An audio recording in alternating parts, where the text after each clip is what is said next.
Hola amigos, buena tarde a todos. Hoy me gustaría hablar un poquito, comentar un poco mi opinión sobre la historia de la Jaén, digamos en su conjunto, los años que lleva funcionando, etcétera. Como aficionado a la historia que soy y que me declaro, siempre creo que se comete a veces un poquito el error de contextualizar las cosas demasiado en el tiempo, en la medida de que con frecuencia se mira lo que ocurre a la fecha de hoy sin tener en cuenta un poco la historia de lo que ha transcurrido antes de llegar a este punto. Comprender un poco la historia siempre nos va a facilitar la comprensión y nos va a permitir inclusive pues, hacer una proyección hacia el futuro.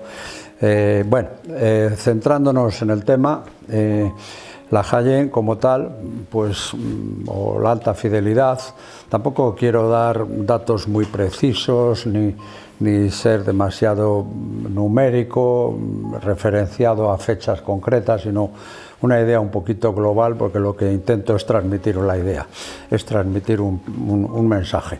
La Jaén como tal, pues viene a nacer, o la alta fidelidad, por los años 30, más o menos, 1930, se inventan los primeros dispositivos de válvulas con potencias muy bajas, 4 vatios, la 2A3, 8 vatios posteriormente la 300B, ya una válvula que sacó Western Electric, muy interesante, que sigue en activo. Y bueno, con 8 vatios pues poco se puede hacer, pero en aquella época, en aquel momento, pues se diseñan cajas grandes, con conos grandes y sistemas laberínticos, sistemas de bocina, un poquito en la línea de lo que puede ser esta Tivan, que es una caja grande, con un buffer grande y un sistema. Ahí pues intervienen pues conocidos como pues el JBL en Estados Unidos, Clips, o en Inglaterra pues también tienen sus fabricantes, etcétera. En definitiva, arranca como tal con sistemas de poco vatiaje y para compensar se utilizan cajas de gran tamaño. Con ello, aunque parezca increíble, con 8 vatios, 20 vatios, las Dinaco posteriormente, se consigue dar música a lo que es un cine, por ejemplo, un cine de aquellos de la época. A medida que el tiempo va transcurriendo, llega un momento que se inventa el transistor. Estamos hablando de los años 50 aproximadamente. El transistor entra en competencia, como no podía ser de otra manera, con la válvula y abre otro camino. Es Macintosh precisamente el fabricante que diseña en su momento un transistor con la extraordinaria potencia de 50 vatios, y eso conlleva a fabricar cajas acústicas más pequeñas, a reducir los tamaños y bajar la sensibilidad de la caja en la medida de que el amplificador es capaz de dar más potencia. También es un proceso que viene muy bien porque las estancias, las habitaciones se van reduciendo, las grandes estancias de las grandes casas de los años 20, 30, 40, con habitaciones muy grandes, techos muy altos, se van reduciendo hasta llegar a la fecha de hoy, que nos encontramos con habitaciones de 20, 25 metros. Y bueno, al final pues va todo ello muy relacionado entre sí. Hoy en día, a fecha de hoy, nos encontramos con habitaciones pequeñas de 10 metros, 15, 20, 30 y cajas relativamente pequeñas para colocarlas, ubicarlas dentro de esas habitaciones con electrónicas potentes. Es decir, que un poco haciendo una vuelta de todo ello, nos podemos encontrar con que hoy en día pues estaría muy estandarizada la fórmula de la caja pequeña, moderada, pues como pueden ser pues muchas de las que hay hoy en día, ¿no? Con amplificadores potentes de 100, 200, 300 vatios. En cambio, si nos remontamos a los años 40-30, pues serían amplificadores de válvulas de poco vatiaje y cajas de gran tamaño.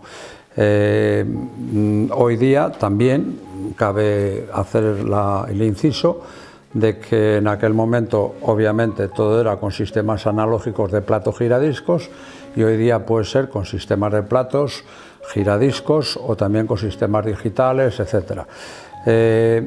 Lo importante de todo ello, y es un poquito el objeto del vídeo que estamos haciendo esta tarde, es resaltar o opinar, una opinión personal, como todos los vídeos que hacemos, de que bueno, se han cambiado cosas, pero la palabra mejorar no es la que lo identifica.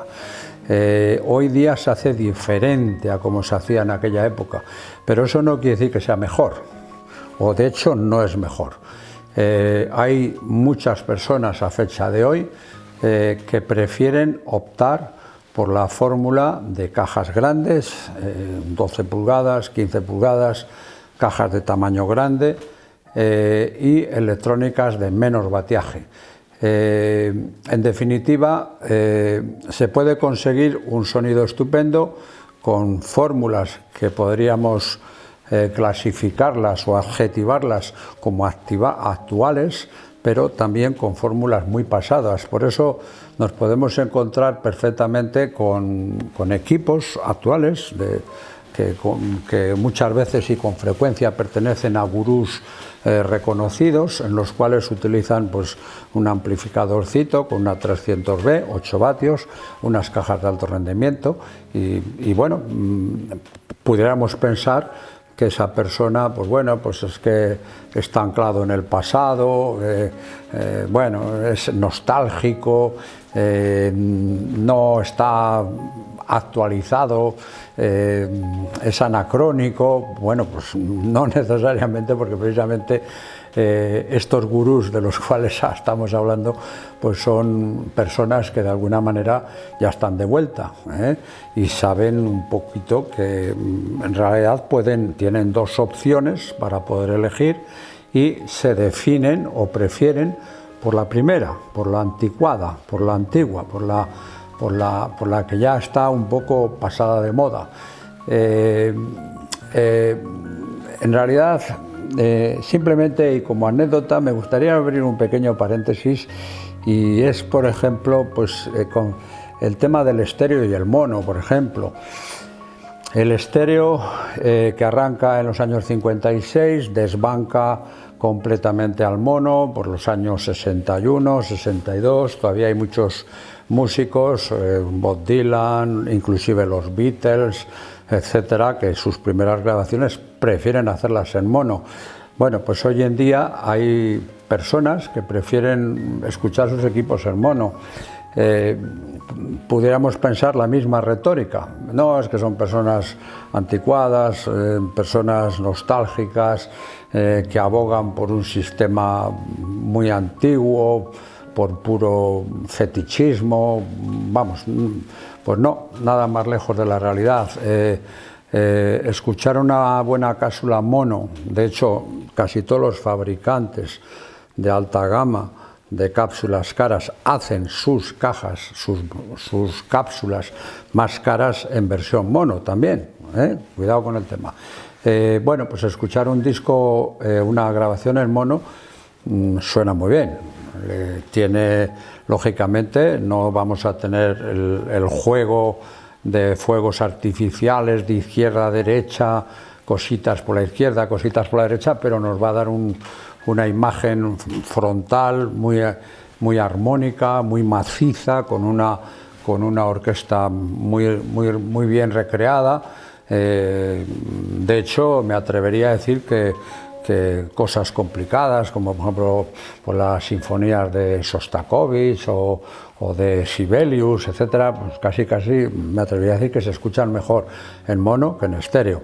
Cerrando este pequeño paréntesis, lo que quiero, el objeto del vídeo de hoy es que hay que comprender la historia como algo que se mueve y que, bueno, no siempre el concepto de progreso, como se suele habitualmente decir, pues significa mejoría, son cambios, etcétera. Lo que sí es importante reseñar, bajo mi punto de vista, a mí que me gusta mucho la historia, es reflexionar y pensar que realmente la alta fidelidad lleva 4 días en el mercado. O sea, es que si nos centramos en los años 30, por ejemplo, como pistoletazo de salida, como comentábamos al principio, es que en realidad no llevamos ni un siglo, o sea, son 3 generaciones, 4 generaciones. Por eso también el devenir de la música, ya entramos en cuestiones de lo que es la música en sí misma, pues realmente es todo muy novedoso. O sea, en los años 50 se inventan los transistores, los años 40 por ahí, no sabría decir exactamente, también ya se inventan las guitarras eléctricas. Fruto de las guitarras eléctricas van apareciendo una serie de grupos nuevos, con una forma de hacer la música diferente.